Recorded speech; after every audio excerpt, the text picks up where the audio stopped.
Hello there. Welcome to COVID-19 Update by Heerak show for June 10, 2020. Today we have an exciting show for you. And do you remember the show Dukes of Hazzard? Those of you who are older may have seen Dukes of Hazzard every week on TV with Daisy and the good old Duke boys, right? It was kind of fun. I mean, I watched, I think reruns of that.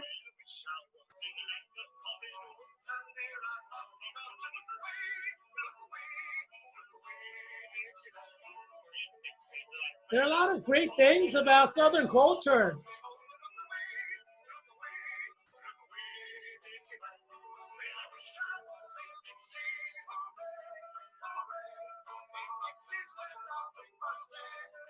I'm happy to be in Virginia, which is part of Dixieland.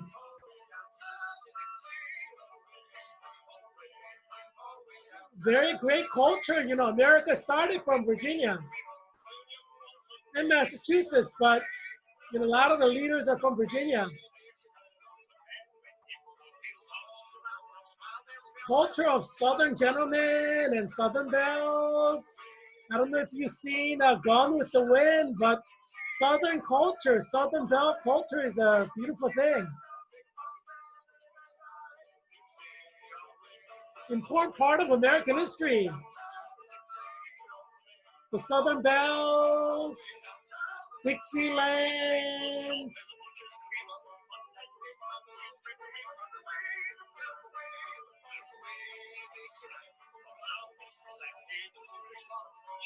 I mean, I like being in Virginia. I have to say, I like being in Virginia far more than any other state that I've been to so far. And part of it is because of the Southern culture. It's Dixieland. I tried to find the Confederate flag, but I can't find it anywhere. Because, I wanted the flag right next to my American flag, side by side. If you know where I could find a Confederate flag in Virginia, please email me, let me know. It's an important part of Southern culture. So I want to fly the Confederate flag right next to my American flag in honor of, Southern culture and all the wonderful Southerners who have been the ancestors of the current Virginians.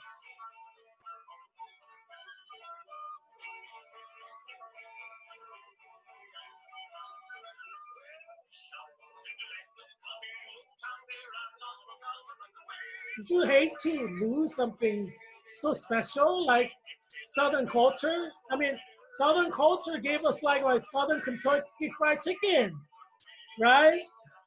Colonel Chicken, the Colonel. Louisiana Chicken, Popeyes.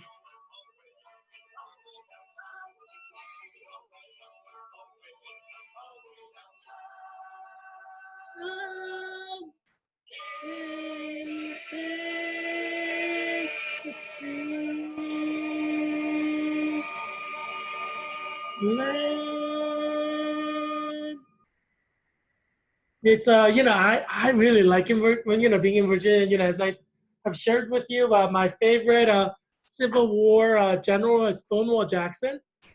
He was in the Union Army. He went to U.S.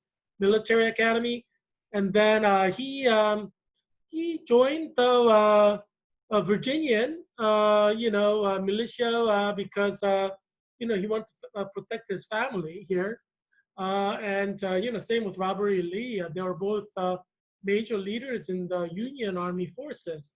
In fact, Robert E. Lee was the commander-in-chief of United States military forces, and then he came to Virginia to protect his family. And so, a lot of people try to demonize Southern culture, and it's wrong. People are filled with hatred to that. For example, Korea was occupied by Japan for 35 years, and they tried to destroy our culture. They basically enslaved our people. They tried to wipe out our language, and just kind of force us to accept Japanese ways, because they're like, we're the colonists. We want you to get rid of your own culture. You know, and Japan was using their federal forces and power, you know, their wealth and their, influence, tried to wipe out Korean culture. And we call that cultural genocide. And right now you see the defund police movement trying to commit cultural genocide against Southern culture. They want Southerners to like become slaves of defund police movement, whom I call domestic terrorists. They want to destroy all the monuments that celebrate Confederate generals or Confederate culture. They want to destroy everything that is anything related to Southern culture, Confederacy culture. And, that's cultural genocide. And, I consider these people as very evil because they want to destroy a whole people's culture. They want to destroy not only the flag, they want to destroy the statues. They want to like wipe out their culture from the face of the earth. And that is what we call cultural genocide. And it's tyranny. And it doesn't matter if the tyranny is coming from the federal government, which First Amendment stands against, or if tyranny is coming from mob violence, people burn police cars down, loot people's property, don't have any respect for other people's property, destroy people's property, and now they want to force you to wipe out your culture. And so, no self-respecting American citizen can stand for this, because at the end of the day, every culture is valuable. And in a multicultural society, you cannot wipe out one culture, no matter however it offends you. For instance, Indians and Pakistanis are enemies. But do you see Indians in America trying to wipe out Pakistani culture? No, because this is a multicultural society. You gotta respect each other, even if you hate their culture. For me, I'm Korean. My whole people for 35 years were dominated and oppressed by Japanese people. They killed many of us. Do you see me trying to wipe out Japanese culture? One of my favorite food is sushi. Yeah, sushi. Yeah, I mean, I don't want to wipe out Japanese culture. There's so many great things about Japanese culture. Just because Japanese culture dominated Korean culture, do Koreans try to wipe out Japanese culture? No. I don't know a single Korean who doesn't like sushi. Because for them, it's like, oh yeah, it's an event in history. It's the past. Japanese people have the right to their culture. So you're not going to see any Koreans in Virginia, and there are a lot of Koreans in Annandale, a lot of Koreans in Fairfax County, a lot of Koreans, just all over Virginia's 8th district, 10th district, and 11th district. None of them are going to say, let's wipe out, Japanese culture. Let's like get rid of all Japanese flags. Let's get rid of all Japanese statues that celebrate their generals. No, we don't do that. No, we don't do that because we believe that cultures have the fundamental right to exist. And what defund police movement, these terrorists, these racist black nationalists are trying to do is to wipe out a culture of a whole people in the South. They want to wipe out Virginia's culture because they have no respect for white people in Virginia whose ancestors were Confederates. They want to wipe their culture from the face of the earth. And that is so ethically and morally wrong. And that is disgusting. These black racists trying to wipe out white culture in Virginia by getting rid of Confederate culture flags, Confederate statues, it disgusts me because they are nothing more than mob violence or destroy on other people's culture. It is evil. Trying to destroy people's culture is evil because this means you don't have respect for the culture. You don't have the respect for the people. You don't have respect for the individuals. That's what it means. You don't like what happened in history? Hey, you have the right not to like it, but you don't have the right to go around trying to destroy someone else's culture. That right you don't have. Is it me, or do you feel like clock's just melting? Time is just melting around us and everything is just becoming crazy. As the French people say, déjoncté. disjoncting, just going crazy. Why are these black racist nationalists, defund police movement, so evil in trying to wipe out on other people's culture? That is evil personified when you try to wipe out on other people's culture just because you are offended by it. There are 100 different nationalities in Arlington County, over 100 different nationalities. Many of these nations are enemies of each other. Like as I said, India is an enemy of Pakistan. Pakistan is an enemy of India. Do you see them trying to wipe out each other's culture? No. Koreans are enemies of Japanese historically. For 35 years, we've been oppressed. And this is like in the 20th century, not like, several hundred years ago, but like, less than 100 years ago.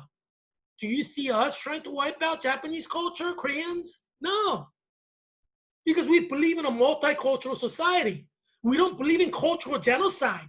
And these defund police, black racist nationalists who hate white people want to wipe out white culture in South. They're evil. These people are absolutely evil. They're not decent folk. They're evil because they want to wipe out the collective memory of another culture. They want to wipe out historical memory of another culture just because it offends them. You don't think there are people who are offended by other people?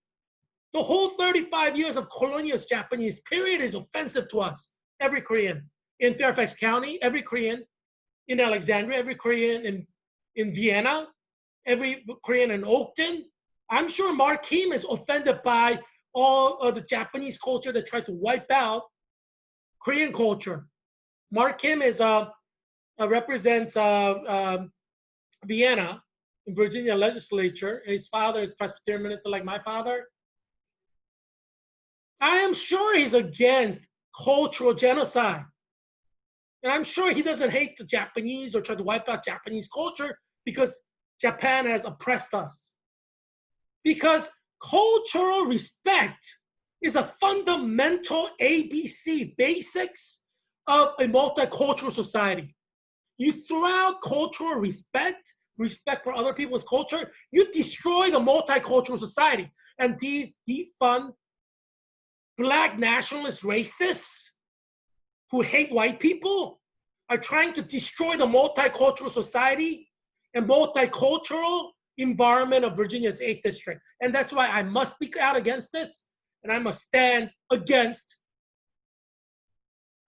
defund police, black national racists who hate white people in Virginia, who want to wipe out white culture in Virginia, which is Confederate culture. It's absolutely evil. Any kind of cultural genocide is evil because you need to fundamentally respect other people's cultures. It's why we call cultural sensitivity. Black people in defund police want other people to respect them, but why don't they respect other people? Respect is a two-way street. They're like, oh, look how much we suffer. You don't think white people in Confederacy suffered during the Reconstruction? You know how many women in Confederacy were raped by Union soldiers during the Reconstruction era? You know how whites suffered in Virginia, North Carolina, South Carolina, Georgia, Mississippi, Louisiana, Alabama, Arkansas during the Reconstruction? In Georgia, I shared that I have a master's of education degree from University of West Georgia in reading instruction at 4.0 straight A's. In Georgia, General Sherman slashed and burned, destroyed everything, raping the women, Union soldiers going through Georgia. You know how much they suffered during that period? And these defund police, black racist nationalists who hate all white people, they do not have respect for the suffering of Georgians, people in Georgia, who suffered and suffered and suffered even more during the Reconstruction. They have no respect. This is why I have a problem with these defund black nationalist racists who want to destroy Confederate monuments, destroy Confederate culture, disrespect Southern culture. They want other people to feel their pain, but they do not want to feel other people's pain. It's about me, me, me. Look at me. I'm black. I'm black. I suffered. Look at me. Black, black, black. Suffer, suffer, suffer. They don't care about other people. You know how many Korean stores were burned down during LA riots? There isn't a single Korean living in Los Angeles today whose family lived in 1992 Los Angeles who did not suffer from the LA riots. I was at UCLA when this happened. You don't think about the suffering of the Korean people in Los Angeles, do you? All you talk about is suffering of black slaves. Are you a slave? Slavery was like, what, over 100 years ago? You're not affected by slavery. You're gonna bring that up? In 1992, when Koreans, maybe Mark Kim, his relatives suffered in LA, because all of us Koreans know somebody in LA, because all the Korean community is connected. And we saw what happened during the LA riots. We experienced it. And you're not even gonna think about this. You're not gonna even respect the suffering of the Korean people in America. This is with less than one generation.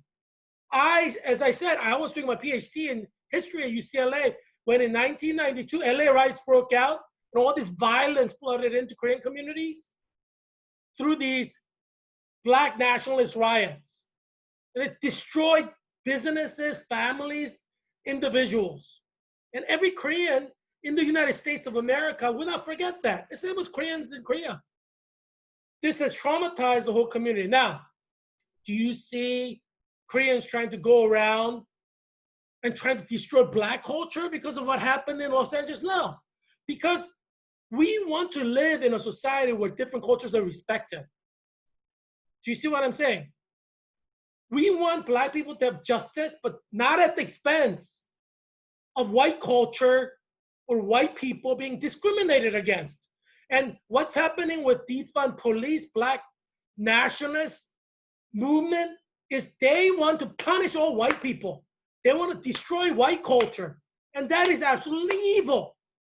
You can't justify that in a multicultural society where we, in Arlington, Virginia, we have 100 cultures. Should we start like trying to destroy Afghanistani culture or Syrian culture? Because, you know, a lot of Americans consider Syria as like a, you know, terrorist country. You know, a lot of people hate Assad, President Assad. So should we try to go around and like wipe out Syrian culture from Virginia's 8th district, the 10th district, 11th district? It's ridiculous. We have to respect every culture, regardless of how offended you are by that culture. Or we do not have a multicultural society. Everybody's offended by something. Everyone. There isn't one person who's not offended by something. As I told you, a lot of Korean Americans are very bitter about blacks destroying their businesses and their homes in 1992 LA riots that targeted the Korean community. And Koreans did nothing wrong. They were just targeted for no reason. You have to see, you know, everybody suffers. Everybody has hurt. It doesn't give you the right to practice tyranny, to destroy other people's self-respect, to destroy other people's culture or history. It's absolutely wrong. So I said, fly the Confederate flag with pride. Everybody in Virginia, North Carolina, South Carolina, Georgia, Alabama, Arkansas, Mississippi, you're not slaves. You have the right to fly your Confederate flag. Do not let everybody who dislikes you make you into their slave. It's absolutely wrong. There's something about American culture that is beautiful. It may be offensive to some, it may be offensive to others, but every culture should be respected, and that's what multiculturalism is. How are you going to live in a global world and be a global citizen if you want to destroy everybody who disagree with you? How are you going to exist in a multicultural society? Because someone's going to offend you. And what, you're going to seek out to destroy their statues, to burn their flags, to destroy them, disrespect them? Do you think just because you're black, you have the right to disrespect Confederate people, people who identify themselves politically with Confederacy or Confederate heritage? That's disrespect for culture. And that is wrong. Not only wrong, it's illegal under the Civil Rights Act of the United States for you to discriminate against people who align themselves culturally and politically with Southern culture. As you can see, I feel strongly about this because I want you to respect each other. Black people should respect white people. White people should respect black people in their culture. Right? Do you see white people trying to destroy black culture? I mean, geez, all these weeping and crying on TV, it's embarrassing. Like I saw George Floyd's brother weeping and crying and saying, oh, my brother was calling out for my mama. I'm like, for God's sake, what are you trying to do? Humiliate your dead brother in front of the whole TV? Jeez. I mean, do you really have to go on and on like a victimized slave on TV? Like, oh, my brother was so helpless. Oh, you know, I don't see other black people or who are on the scene yelling or screaming and saying, "Oh, you're killing him! You're killing him!"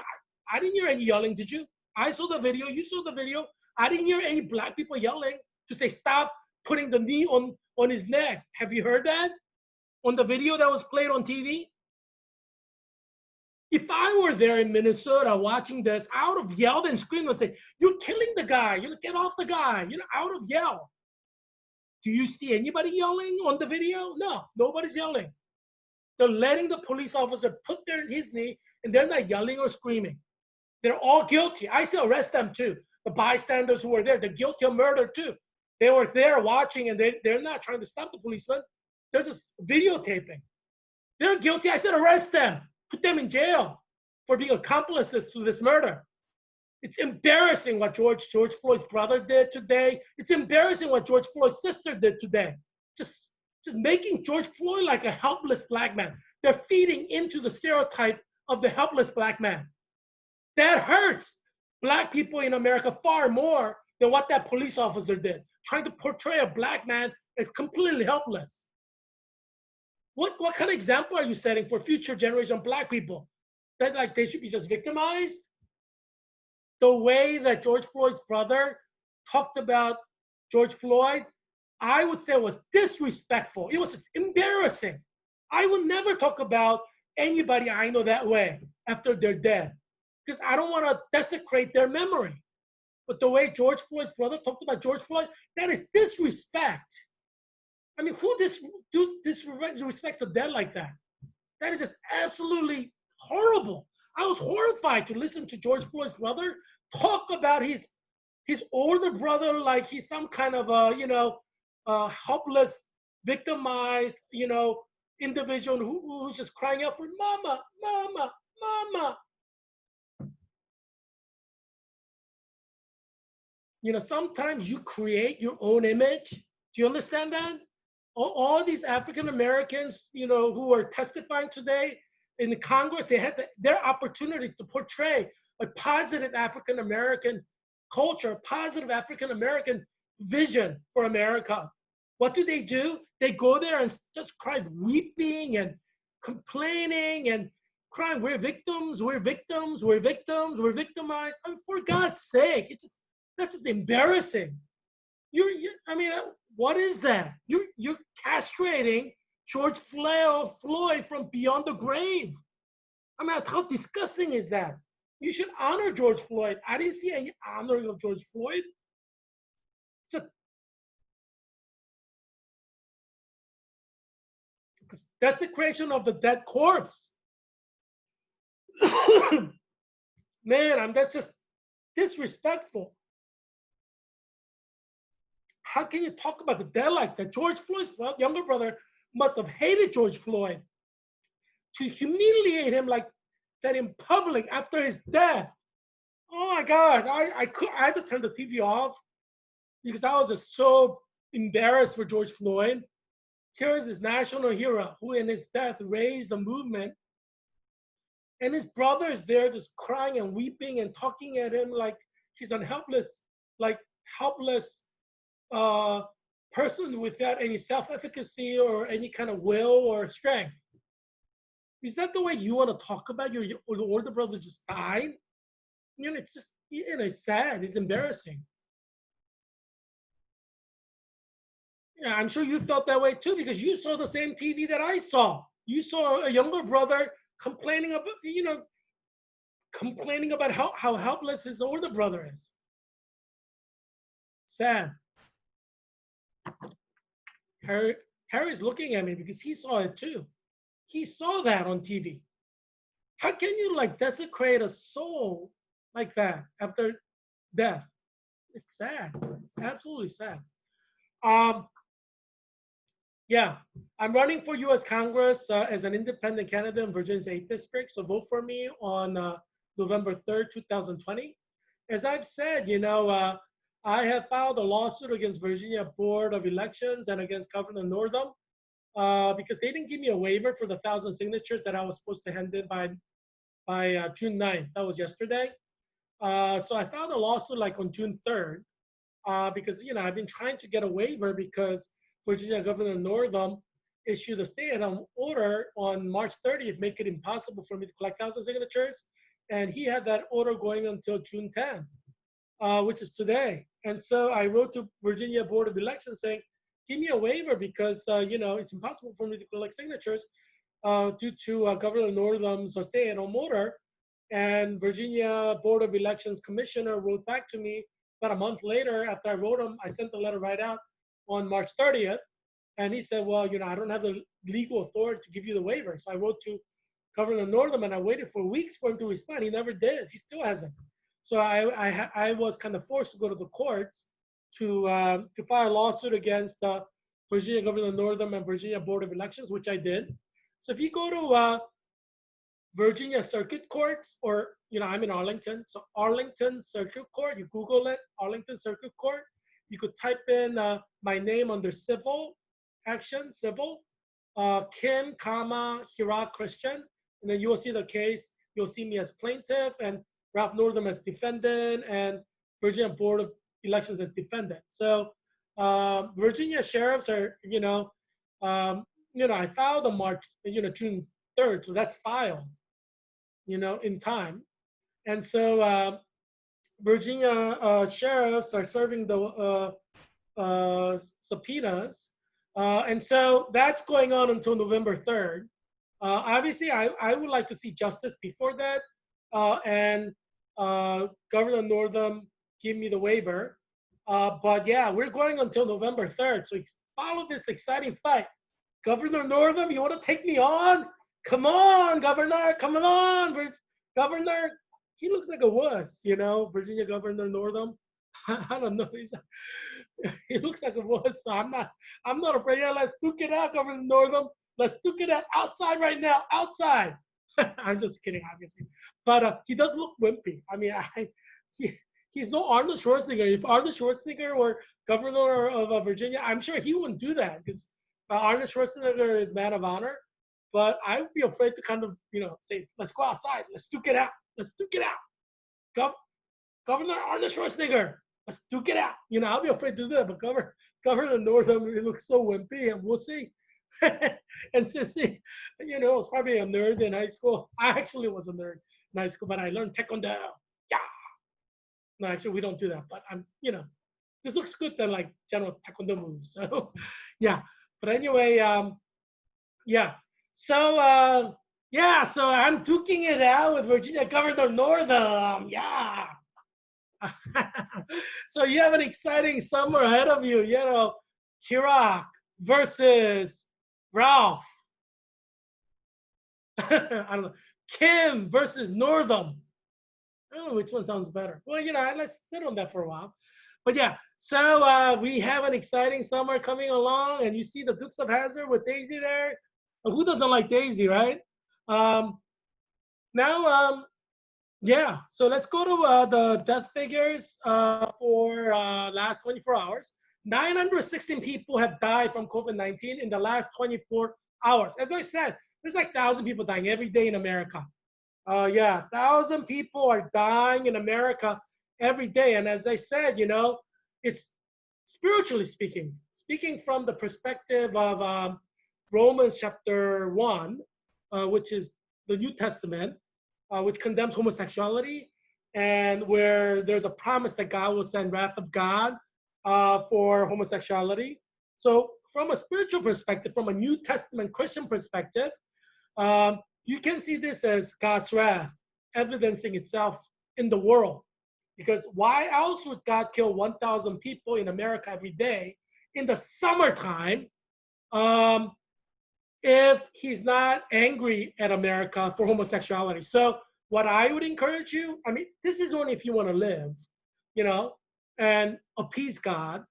What I would recommend you is make sure there's no gay marches in any of your towns, in any of your cities, any of your state, because death is coming. I mean, God is increasing death after death from COVID.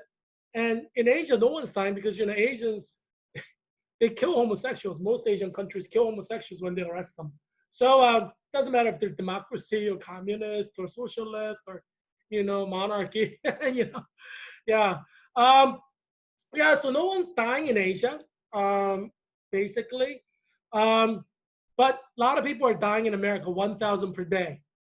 So make sure you block gay pride marches because, as I said, Romans chapter 1 promises that God will practice wrath against people who proliferate homosexuality. So, you know, God is just keeping his promise by killing 1,000 Americans per day. Unfortunately for America, because America opened up, I'm predicting that 10,000 Americans would die per day sometime in the summer, and that about 1 million Americans would die by August 2020. So that's my prediction. Hopefully, you know, that's not going to come true, but it seems like it will, because right now we've been closed for what, 3 months, and we have 1,000 people dying every day now, even though we had been closed for like 3 months. Now we're opening up. Obviously, that's going to skyrocket, and we're already seeing spikes in like several states: North Carolina, West Virginia, Texas, Alabama, California. I mean, we're just seeing spikes. Virginia is kind of spiking. Yeah, in Illinois, there were like 100 people who died from COVID-19 in the last like 24 hours. So, yeah, things are pretty crazy right now. Things are getting worse and worse. So I think I'm not wrong when I say over 1 million people in America will die before August at this rate, because we're only in what, June 10th, and there are 112,895 who have died so far. And that's about like 6% of the cases. As of today, we're almost at 2 million. We are at 1,998,552. And so, yeah, so we're headed there. We're definitely headed there. There's no cure for COVID-19. There's no vaccine. So if you get it, 6% of you are going to die. And that's like almost guaranteed. Now, when we look at the United States of America, we can see how many people have died so far in the top 5 states. And a lot of people are passing, you know, 3,000-4,000 mark. Some are passing 5,000 mark.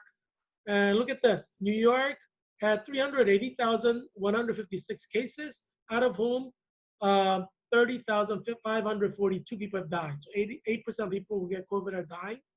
New Jersey is number 2 with 165,346 cases.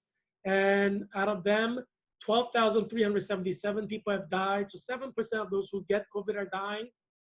California is number 3 in terms of cases at 139,151 cases, out of whom 4,838 have died so far.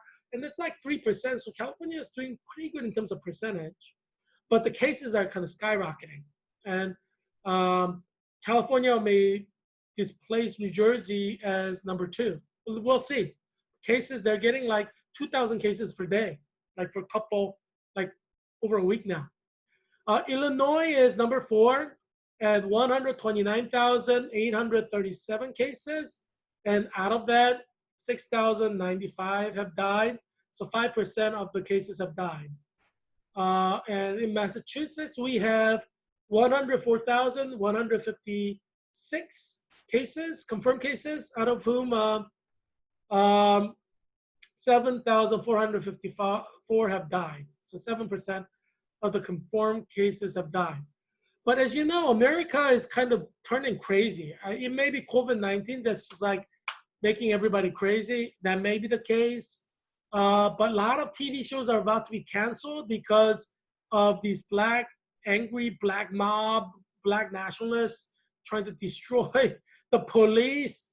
So we have like this cop, cops show that like it's been running for 30 years. That's about, I guess it's about to be canceled or was canceled because angry black nationalist racists are just trying to destroy the police, defund police movement I'm talking about. Ironically, a lot of police officers are black. Like you see the Bad Boys, with Will Smith. Those are good movies. If you haven't seen Bad Boys, what you gonna do when they come for you? Bad Boys series. I would encourage you to see it because it's quite nice, And Will Smith is a pretty good actor, so yeah, you'll be entertained. And they portray police positively. So I wonder if these defund police movement will try to like illegalize Bad Boys movies. I hope not, because they're really good movies. These black, nationalist, racist, defund police movement is trying to destroy Paw Patrol. Like, like kids show with police officer dogs that are, helping people. Well, what do they want? Like criminal patrol with like criminals? Like, do they want the children of America to become criminals? Is that what they want? It's absolutely ridiculous, this kind of like irrational hatred of black nationalists, a movement like defund police. It's absolutely ridiculous. And they're trying to destroy like Southern monuments, Confederate monuments. Absolutely ridiculous. The hatred that these black nationalist defund police people have. They want to destroy the police. They want to destroy the monuments. It's absolutely crazy. And, as you know, my favorite U.S. Civil War general is Stonewall Jackson, who was a Confederate general. And there is Stonewall Jackson riding his horse. And that statue is from Richmond, Virginia, which was capital of Confederacy in Virginia, in America. And I really like Stonewall Jackson. He was a Presbyterian, great Christian, great man, and a great general. His record of fighting is highly respected. When he was fighting for the U.S. military as one of its commanders, and he did extraordinary job fighting for the Confederacy during Civil War. So most military strategists respect Stonewall Jackson. I mean, do you really want like an African tyranny in America? Like if you go to Africa, a lot of these countries in Africa, they have no respect for citizens. They're like tyrannical, and they want to wipe out anything that they disagree with. African, despotic, tyrannical leaders. And I mean, do you want something like that in America, where we have like tyranny, like the people in Africa have? That's why they immigrate to America, to escape the tyranny, But they come to America, now there's growing tyranny here. I mean, do you think 100 people who have 100 nationalities which are represented in Arlington, do you think they immigrated to America so that they could destroy the police? A lot of people who come from third world countries, I mean, they want law and order. They don't want like police to be disbanded and then criminals to like practice extortion against them if they're small business owners. They need police protection. These small shop owners who are from Ecuador or Peru or Bolivia or Chile or Korea or Vietnam, they need protection. In Virginia's 8th district, Virginia 10th district, Virginia 11th district, the last thing that these voters want is like defunding the police. For God's sake. I mean, it's absolutely ridiculous what's going on. And Dukes of Hazzard, hey, Southerners have the right to celebrate their Confederate culture. And as I said, I'm a Korean man whose relative had been killed and tortured by the Japanese. Japanese came into South Korea, North Korea. There was only one Korea back then, and forced Koreans to give up their culture. But what do Koreans do? Do we try to wipe out Japanese culture? No.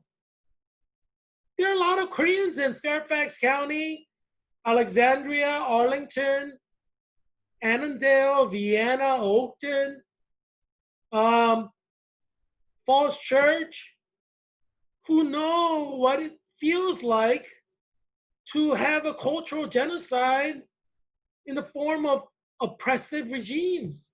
So they understand that Black people trying to get rid of Confederate culture is cultural genocide. It's wrong. They understand that. I mean, why would you want to destroy on other people's culture, even if it's offensive to you? You know, today they were saying that statue of Christopher Columbus was being like brought down in Minneapolis or someplace by a defund police movement. I mean, for God's sake, do you want like this anarchy and chaos to continue to destroy everything that is decent in America? Christopher Columbus, for God's sake, who discovered America. Yes, a lot of evil things are happening. Gone with the Wind. It's historical. It's a good movie. Why would you want to get rid of that? I mean, don't you feel like you're losing control as it is? People are taking things away from you. They want to take the movies that you enjoy, TV shows you enjoy, like Dukes of Hazzard and Gone with the Wind, away from you. What is America becoming? Is this the America that you knew? No, America is becoming some kind of an African dictatorship. Dictatorship of the mobs. Mobs of defund police Black nationalists, angry white hatred Black nationalist racists who hate all white people. This is terrible. I'm not white, but I look at this and I say, this is terrible. All this chaos, all this hatred by Black nationalists who hate white people, that's not right. All this hatred, I mean, this is ridiculous. I can't believe like some people are going along with all this Black hatred of white people. That is so wicked. Why would you want that in society? If we want to live in a multicultural society, we need to respect each other, respect each other's culture, even if it's offensive. Jeez, for God's sake. I mean, some people think we're in an African dictatorship. This is not an African dictatorship. It's a multicultural society. Arlington has over 100 different nationalities represented, some of which are enemies of each other. We have to make sure everybody coexists in mutual respect. We're not going to have that if you have all these defund police Black movements trying to destroy Southern white culture and hate all white people and look them as evil and inferior to them. No, we cannot have that kind of mistreatment in society. This has to be a civil society. You know, say all the angry anti-white thing when you at a white Black nationalist movement among Black people. Don't bring it to the society and just create chaos and havoc. Jeez, this is civil society. You're trying to destroy civility in society. This is terrible. There are 100 different nationalities in Arlington County, some of which are enemies of each other. Even now, some of these countries are at war.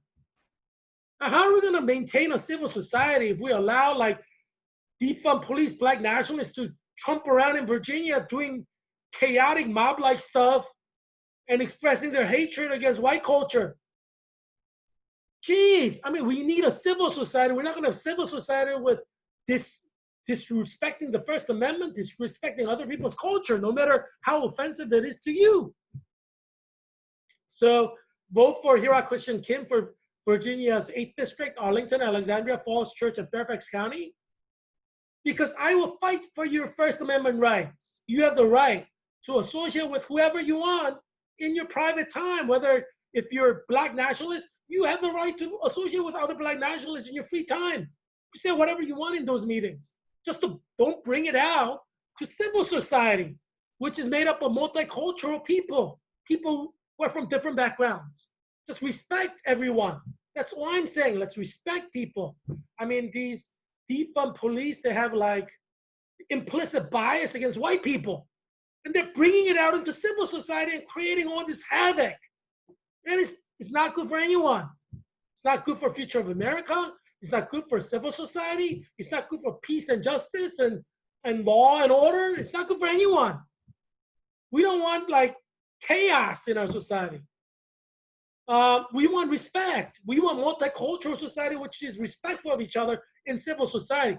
And defund police is destroying that. I can't believe all these people who say they like multiculturalism in Arlington, Alexandria Falls Church, and Fairfax County, letting this happen.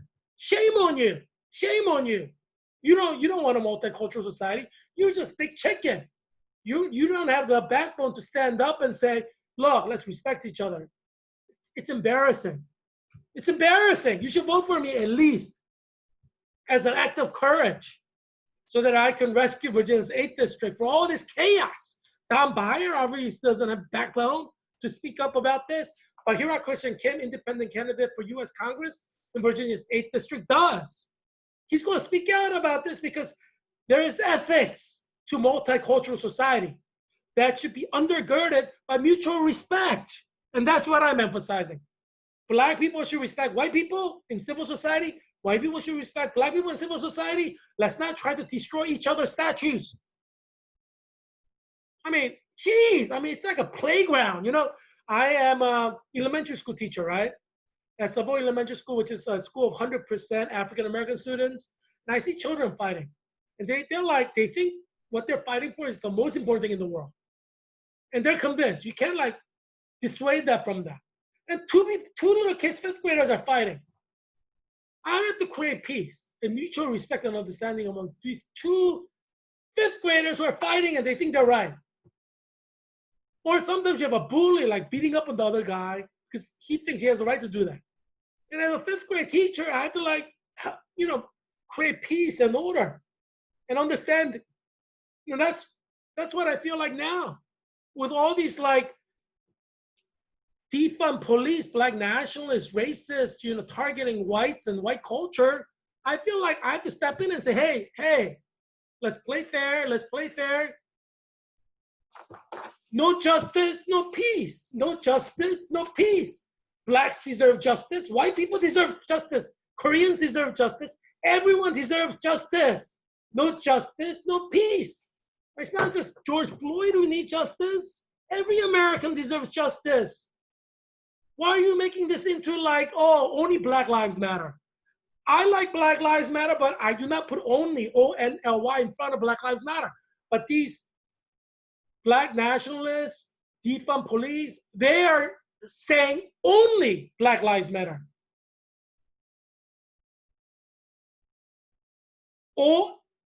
OBLM.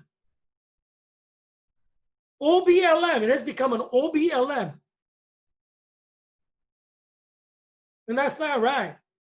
And Heerak Christian Kim, independent candidate for Virginia's 8th district, will be ethical and will speak with courage against this kind of hatred against white people, this kind of mistreatment of white culture and white people who are part of that culture.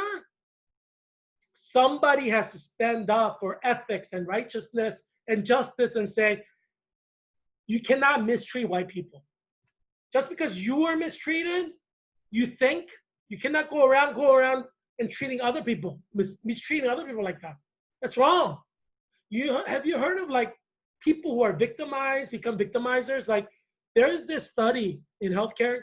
As you know, I'm completing my Master's of Science in Clinical Nurse Leader program at Georgetown University. It's a 2-year master's program. And there's 25 of us, including me. And we got pinned, and you could see the pinning ceremony on my video, in my Twitter page link. We're all finishing in August. This is our final semester, summer semester 2020. So we're all excited to like go out there into the world as clinical nurse leaders. Congratulations, everyone! I love you guys. I love my clinical nurse leader, fellow cohort members, and we're like down for life. It's like we're all going to be nurses, and we're all going to be like clinical nurse leaders, like playing leadership roles somewhere. And we're going to go to the same conferences. We're going to, we'll be like having reunion and conferences, So we'll be like friends for life, So it's kind of exciting, to think about it because they're all like amazing people. I mean, some of the core members had their fights, I mean, that, but it's part of the bonding process, right? You have like little tips here and there, and, friends become like, they don't talk to each other for a while, and then, you know how it is. So for 2 years, we were intensively part of this program, 34 of us when we started out in 2018, and now we're down to 25. So like 9 people dropped out. It's such a hard program. It's like earthly hell. I kid you not. I mean, I encourage you to come to this program. It's a good program. Like if you want to be a clinical nurse leader and you want to be a leader and you're willing to make sacrifice to become a leader, this is your program because it's like the best in the United States. So I encourage you to come, whether you're in America or you're in France or Germany, even if you're international, you can apply to this program and come.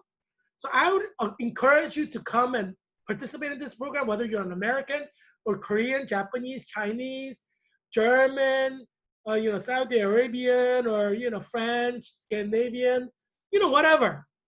If you're international, you do have to have money. I think it's $200,000 program, but there are a lot of wealthy people in like Middle East and in Asia and in Europe. So for many of these rich people, money is no object. They can put down like $200,000 without blinking. If you want to be a clinical nurse leader, doing some good saving people's lives, this is your program. 2 years, intensive, you become an expert. But it is a living hell. I mean, you will not go through another program that is as difficult, I would argue. And I've been to many programs. I've done a lot of things in my life. As I said, I have Masters of Education from University of West Georgia in reading instruction, and it's one of the best places to get expertise in reading instruction. And I have 4.0. And that program is hard, but it's like, this program is living hell. Georgetown University Clinical Nurse Program, it's living hell. It is so hard. It's living hell. But as I said, it's like passage of fire. It's worth it because you're going to become a clinical nurse leader who saves lives. That's why I say I can vouch literally for every single person in the program without knowing what they're going through. Because if you've survived this program for 2 years, geez, you could survive anything. I mean, nuclear war, you could survive like Hurricane Katrina. It doesn't matter what comes at you, you will survive it because you survived Georgetown University's clinical nurse program. So I will give full endorsement of everybody in this program. My cohort, last year's cohort, the next year's cohort. I mean, I don't even have to talk to them. I know they're going to be great. So yeah, I give full endorsement, for every single person without a question, because this program is that intense. This program is that good. So I have no doubt that everybody is going to be amazing wherever they go. So I give 100% full endorsement. It is, oh my gosh, it's such a hard program.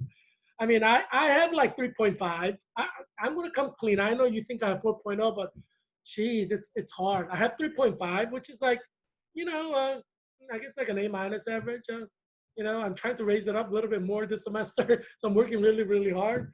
Hopefully I will. But yeah, so, oh my gosh. I mean, geez, and I see my cohort members. Some of them I could see they're barely holding on. Some of them, it's like that for 2 years. I see some of my cohort members, like throughout the two-year mem, and I'm like, oh my gosh, I hope she doesn't like, kill over, because sometimes, like, especially during pharmacology class and pathophysiology class, oh my gosh, oh, you should see them. They're like walking zombies. Some of them, they're like, you can see the fear in their eyes. You can smell fear when you walk into the classroom. Oh, oh my gosh.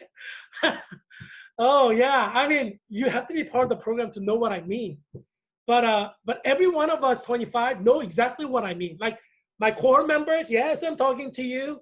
When you're watching this show, you know what I mean. You know what I mean to smell fear. Yes, you walk into the pathophysiology class, you smell fear everywhere. It's like invisible fear just permeating through you're breathing in fear because it's everywhere. Yes, and Melissa, when she's giving us those sessions, Oh my gosh, I literally see people shaking in their chair. I mean, you hear like clacking noises, you know, with their teeth or with their hand on the desk. I mean, people are like deathly afraid. I mean, this is like no kidding. And every one of us, 25 of us who are clinical nurse leaders or finishing in 2020, we all know what that means. We all have seen it. We have all breathed in the fear in the pathophysiology room, in the fourth floor of St. Mary's, which is the building for School of Nursing and Health Studies. We have smelled it, we have seen it, we have experienced it. So all of us know what I mean, right? Right? Yeah, yeah. So I have to do another cheer, you know, for my core members, you know, whom I love.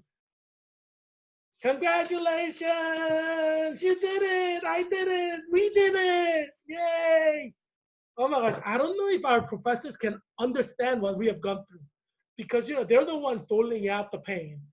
You know, I mean, you know, we love you, you know, all of our professors, but I'm just telling it like it is. I'm not sugarcoating it. I mean, you doled out a lot of pain, you know, 25 of us, you know, we can testify to that, you know, because we were at the receiving end of all that pain. You know, and so, but, you know, I have to be honest, our professors are great. They love us and they trained us, although they were very liberal about doling out pain. I don't think they, I don't remember seeing that. I've seen them smiling when they're doling out pain. So I don't know if they're enjoying it or not. You know, I don't know. Maybe I should ask my core members. Do you think our professors enjoyed doling out pain the last 2 years? Because they're like kind of smiling as they talk about pain. You know, like, oh, you know, we're like, oh my gosh, oh, all of us are like, whoa, yeah, oh my gosh, yeah. I mean, you know, even now, I think like, you know, it's hard, you know, with COVID-19 everywhere, everybody's life has been displaced. And I guess professors' lives have been displaced too, so they could identify. It's a shared experience. But I think some people are managing with the displacement better than others.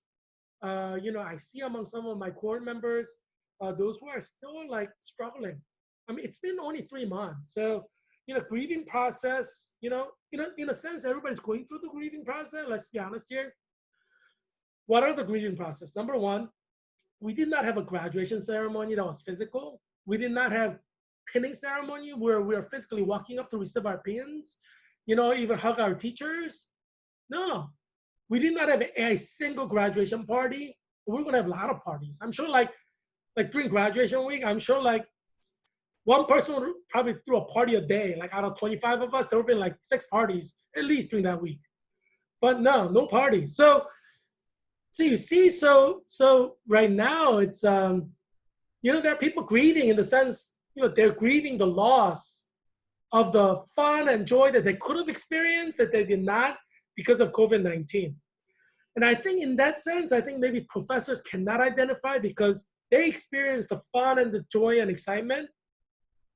You know, like after 2 years of living hell, you know, everybody was looking forward to like to celebrating, letting go and just celebrating for weeks, you know? And we can't do that because of COVID-19. And so I think professors in clinical nurse leader program can identify with the suffering, like being isolated and kind of losing social time, but they can't identify with what it means for a group of people who have experienced living hell for 2 years, who are really looking forward to this moment at the end of 2 years, and now they can't have it because of COVID-19.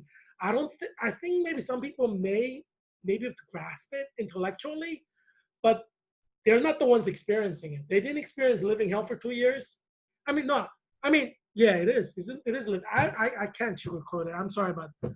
But I think every one of us 25 core members consider 2 years as very helpful in producing us as leaders, but living hell. I don't think there's a single person among 25 core members who don't think the past 2 years was not a living hell. Like, I don't know a single person who call it a purgatory. Certainly, people would not even mention heaven or paradise. That's not even like in the visual field.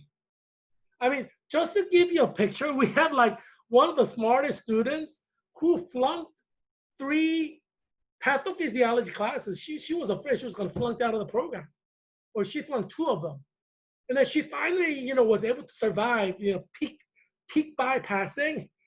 I was like so thankful for her. I was like praying, please don't let her flunk out because she's nice and I mean, she's smart and she gave up so much to be in the program.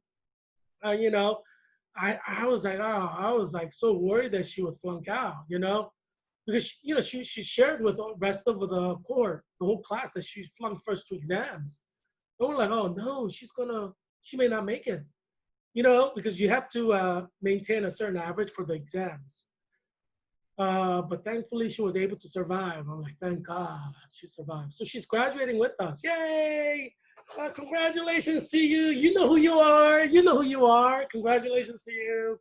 Yeah. But anyway, so yeah, I mean, we have gone through hell. I'm like talking about stray students who are like the best students in their college, in their bachelor's program, like top student who have played like amazing leadership roles coming into this program and like flunking test after test. Can you imagine people who've never flunked a test in their life flunking? Can you imagine the traumatic experience that is? I mean, because everybody in the program is like top student, from their college.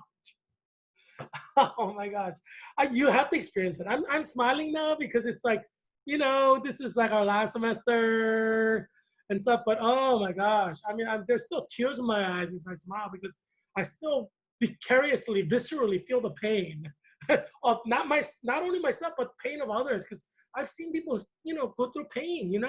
I've seen people like, kind of giving testimony about how much they suffer.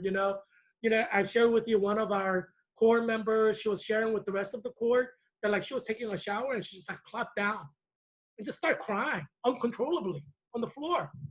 I was like, I can't relate because I've never done that in my life, but you know, but can you imagine? I was like, I felt so sad for her, and I was, obviously I'm not her, so I can't experience exactly what she experienced, but I could imagine like how much of traumatic experience she was having to be crying because of like, I forgot which class it was. I think it might have been either pathophysiology or pharmacology, one of these courses. And these courses were hard, I tell you. I mean, these courses were really, really hard, but I mean, like she was sharing, like she was having a breakdown just in the shower, just crying and crying. And I was like, I'm like, I want to give you a hug because, you feel so bad, but, like there are others who were kind of sharing, and some classmates were like, like crying or nearly crying as they share stuff. And I was like, oh, it's rough, and so for 2 years we've gone through that just so that we could help you as clinical nurse leaders. Can you imagine that? Um, I don't know where I will end up obviously yet, but I've had some interviews. I'm pretty excited about them. So somebody who's lucky will be able to get me as a clinical nurse leader. I may be like taking your vitals. I may be like looking into your eyes. I said, blink for me. Well, generally we don't say blink for me, but I'll be looking into your eyes. I could say follow this. So you may see this like, follow the pen with your eyes without moving your head.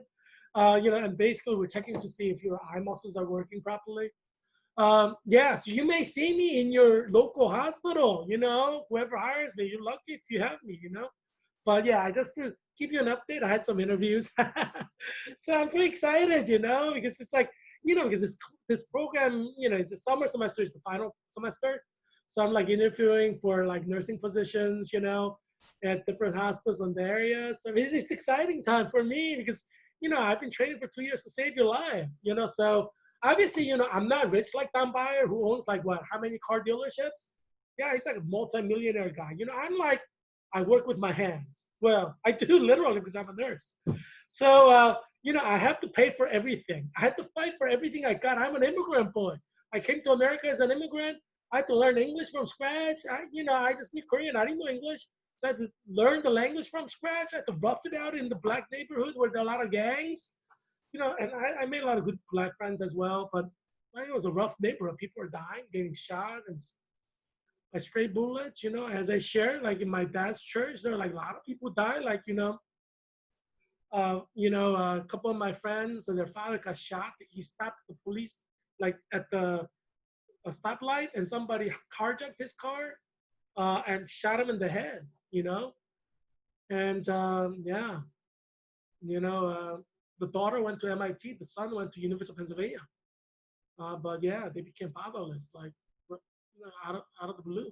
So it's a rough life, But immigrant life is not easy. There's a lot, like most Korean immigrants, like in the Fairfax County, um, Arlington County, like Koreans who own dry cleaners, and you may have seen this. Like the mothers, they generally like do alterations with their hand, and like some of them develop skeletal muscular problem because they're using their hands. And most of them don't have any vacation. Like they work from Monday to Friday, Saturday, and then on Sunday they go to church. So that's like typical Korean dry cleaners in this area, in Virginia's 8th district, Virginia's 10th district, and Virginia's 11th district, like in Vienna. A lot of Koreans who own like dry cleaners and stuff like that.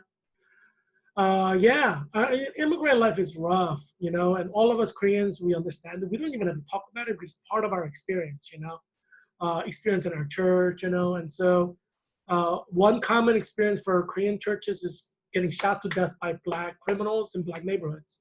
That's like every church, Korean church, knows what that means, literally, because we had to bury, like, shop owners who were shot to death by a Black, robber. I mean, that's part of our immigration experience, Koreans. But still, we want to make lives better for Black people. Like in my dad's church, you know how many Koreans? I mean, not a single one of them were shot to death by a white person. There were like about over 5 or 10 people got shot to death. All of them were shot to death by Black people. I'm just saying. I mean, yeah. I mean, there may be Koreans who get shot to death somewhere in America by white people. But I mean, how many people are going to rob a dry cleaners, really? I mean, you know what I mean? I mean, Koreans own liquor stores, so liquor stores can be robbed, if you're a white neighborhood. But, Korean immigrants immigrated into the city. So most Korean immigrants work in the city, which is like Black neighborhood. So, I mean, it's not, I mean, maybe if they worked in white neighborhood, maybe they'll be shot to death by white people. But the experience of Korean immigrants is that they immigrated into the city, opened liquor stores or, dry cleaners in the city. So 100% of the Koreans who got shot to death that I know, like hundreds, they're all shot to death by Black people. Yeah. It's like Chicago, there were like 18 people who were shot to death in the last few days. It's like that, Yeah, so yeah, that's been the part of the Korean immigration experience. And so that's been my immigration experience, and that's the immigration experience, I'm sure, of Mark Kim, who represents Vienna, and Andy Kim, who represents New Jersey as a U.S. congressman. Yeah, that's our experience. That's our immigration history. That's our history as Korean Americans. I mean, and every Korean American church in all 50 states. The experience. A lot of Koreans tend to go to like big cities, so you may not be all 50 states, but yeah. Yeah. So you see, like cultural respect is so important. Like William. His father's the one who got shot to death by a big Black guy who robbed him of his car and then shot him in the head. William, like my dad's church, we did a lot of programs. We created scholarship funds for Black people in Philadelphia's inner city. Because that's what Christians do, like you kill us, but we'll create scholarship for your children. Yeah, I mean, so that's what we've been doing. My dad, as a senior pastor of First Korean Presbyterian Church in Philadelphia, I mean, every year somebody gets shot to death by a Black criminal. But, my dad's always preaching, let's collect donation for Black children so that, they won't have a life which is filled with marijuana and crime. But, they will be able to rise and go to college. And, so my dad's been, at the leadership of that in the Korean community in America, trying to create scholarship funds for children of Black people who killed, our church members, basically. Yeah, so I mean, for me, I've grown up in that environment, and that's why I have no problem condemning these black nationalists who are trying to destroy Confederate statues and Confederate flag, because that kind of hatred is not going to build a better society in America. It's absolute hatred, hatred of white people, and that's just wrong. And I'm going to be ethical and speak out against it, even if Mark Kim doesn't speak out against it, even if Andy Kim doesn't speak out against it. I hope they will, because it's unethical to hate people like that. White Southern people went through a lot from Reconstruction, and not to be culturally sensitive to their suffering, that's just, that's not right. You gotta be respectful of other people's suffering. And so, yeah. But let's go to the next page. Why is First Amendment important? As you know, I stand for the First Amendment. I stand for the Second Amendment. I am more of a First Amendment guy. I will fight for your right for the Second Amendment, but for me, First Amendment is far more important than the Second Amendment. So I'm a First Amendment guy. And, I was happy to see President Trump tweet today that he's not going to remove the names of Confederate military officers after whom the bases were named. And the reason I respect President Trump is three reasons. Number one, out of the Washington, D.C. establishment, I think President Trump may be the only guy who has backbone. He will speak his mind no matter who he offends. I respect that. I think everybody in America respects that, whether they hate Trump or not. Not everybody, but not those black nationalists, racists who hate all white people. So they hate President Trump because he's white. But not including those, defund police, black nationalist racists who hate all white people. I think majority of Americans respect President Trump, even if they hate him. They respect him because of the fact that President Trump will speak his mind, no matter who he offends in both parties. And that's today's tweet the President Trump sent down, saying he's not going to change the names of any army bases, military bases, even if they're Confederate. I'm like, praise God. We need a leader like this. This is why I voted for President Trump in 2016, because he is an honorable man, President Trump. And he has courage. He's not going to do things just because mob will force him to do it. President Trump is the kind of man who will die for his principles. At least that's what I think. And that's why I respect him, because we need more brave people like that in America, people who are not going to be slaves to oppression, slaves to mob violence. We don't need that. So that's why I respect President Trump. And that's why I'm voting for President Trump again in 2020. And I encourage everybody in Virginia's 8th District, Arlington, Alexandria Falls Church, Fairfax County, whether you're Black, Korean, white, Hispanic, to vote for President Trump, because he's the kind of leader you need. You don't need somebody who's just going to do something because mob violence, is pressuring them to do it. Leaders like that would destroy the nation. I'm so thankful I voted for Trump, because can you imagine if Hillary Clinton were president in 2020 America? We won't have a nation now. We won't have a nation now. Jeez. And, I think Joe Biden is not as strong as President Trump. And that's why I would never vote for him. When I saw Colin Powell say when I saw Colin Powell call President Trump a liar, I'm like, who do you think you are? Colin Powell is so full of it. I never liked Colin Powell. I mean, maybe because Colin Powell said he's pro-choice. Do you remember that? Colin Powell came out on TV and said, I'm pro-choice. I'm like, what the? He calls himself a Christian. He's going to let people kill babies. I'm like, this man has no integrity. He has no self-respect. He has no faith. That's what I was thinking. When he just came out of nowhere on TV and said, I'm pro-choice. I'm like, is that necessary? Did you have to butt in and say something like that? I mean, you're not even a politician. Well, I guess he was a politician. He was Secretary of State? Okay, maybe he is a politician. But still, I mean, geez. I mean, I lost all respect for Colin Powell. This many years ago, years and years ago. And I said, man, I don't respect this man. And like, didn't he like stump for Obama just because Obama's black? I mean, you know you're racist when you're just like stumping for other people just because they're black. Like, I mean, that's why we call racism, right? Colin Powell supporting Obama just because Obama's black and he's black.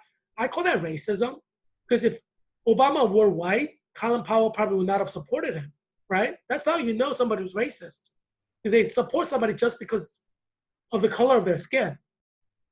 I mean, geez, that's racism. So I consider Colin Powell racist, like black racist.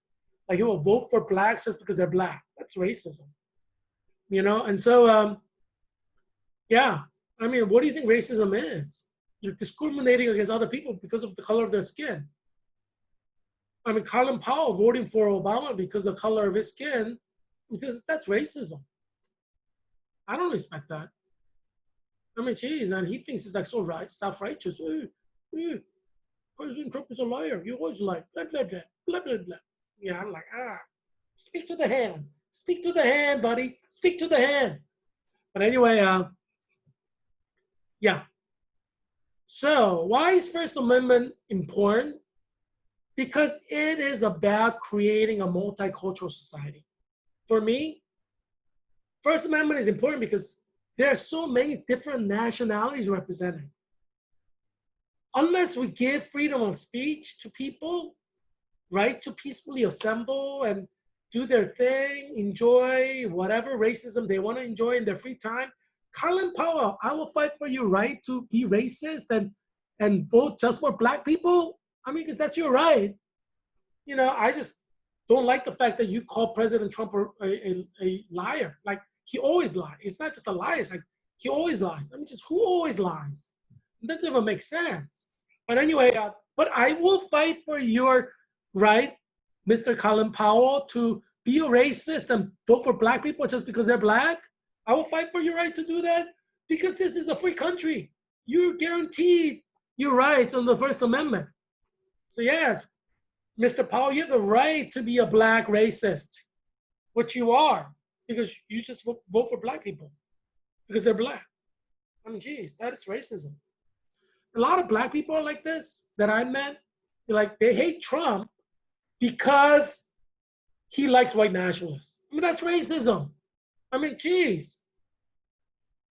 He has the right to like whoever he wants. You have the right to like Obama because he's black. I mean, that's a racist thing to do, but you have the right to be racist.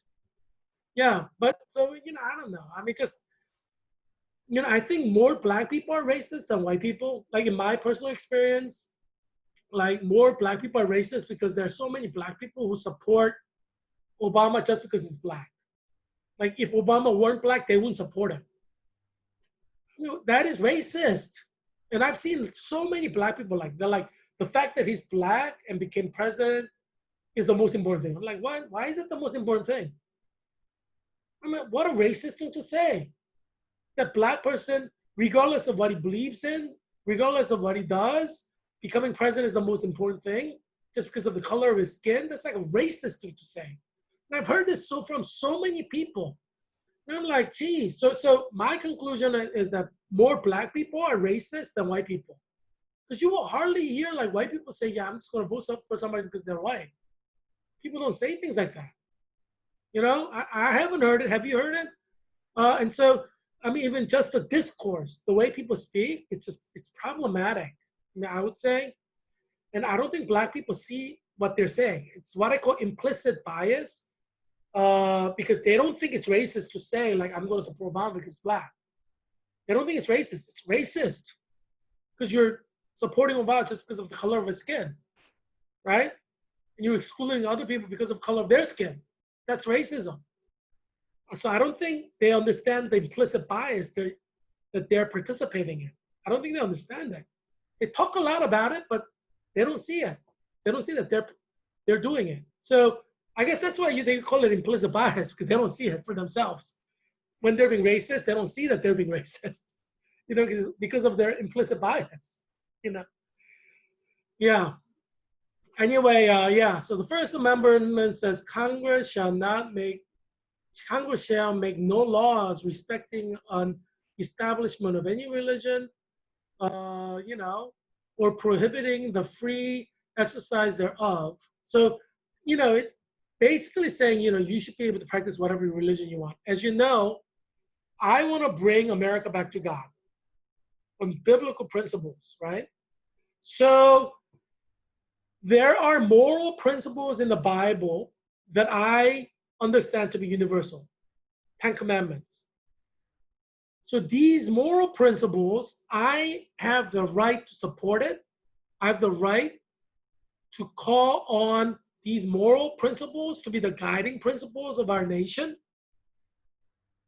And I have the right to oppose homosexuality or gay marriage or abortion based purely on my religion, because you cannot prohibit me from freely exercising my religion.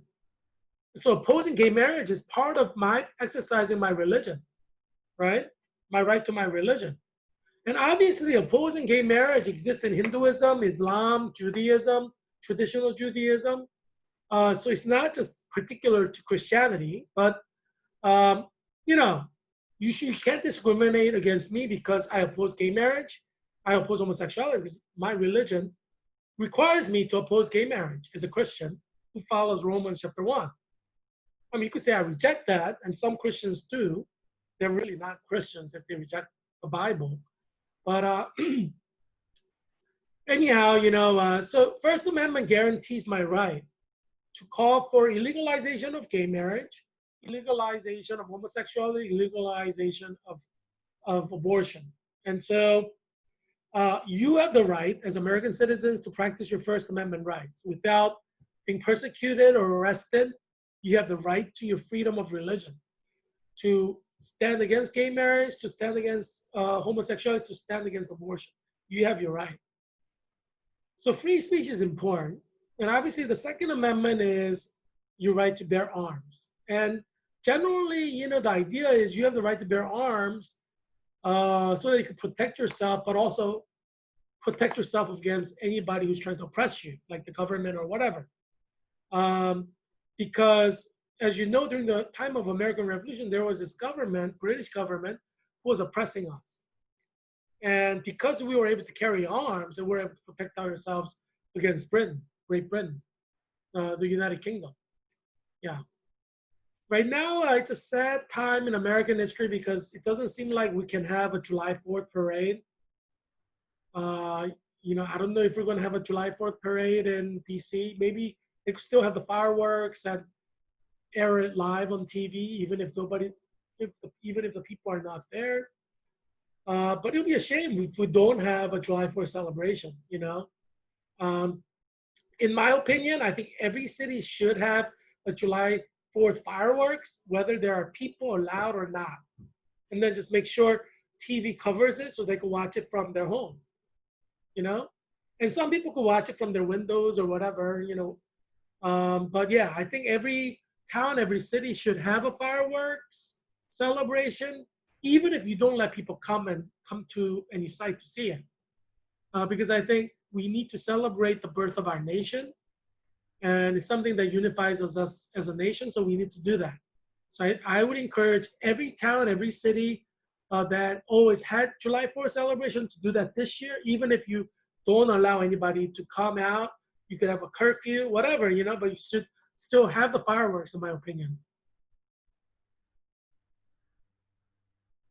Now, some people say we had our own version of fireworks, not the ones we want. That's like burning down police cars. So there's a lot of chaos going on right now.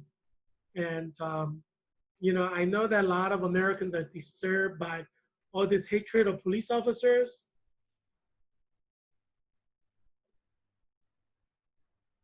And trying to defund police.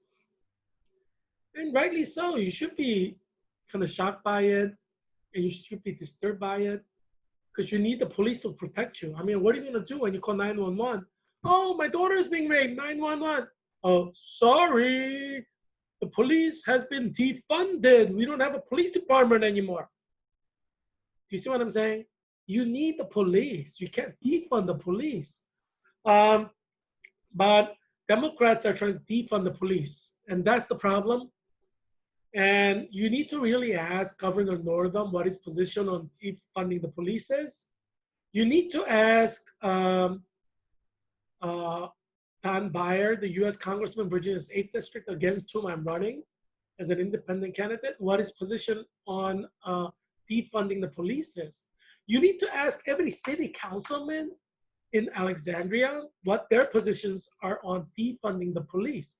Because right now, from what I understand, there are members of Virginia legislature who are introducing legislation to defund police. I hope you won't support that, Mark Kim from Vienna, Virginia.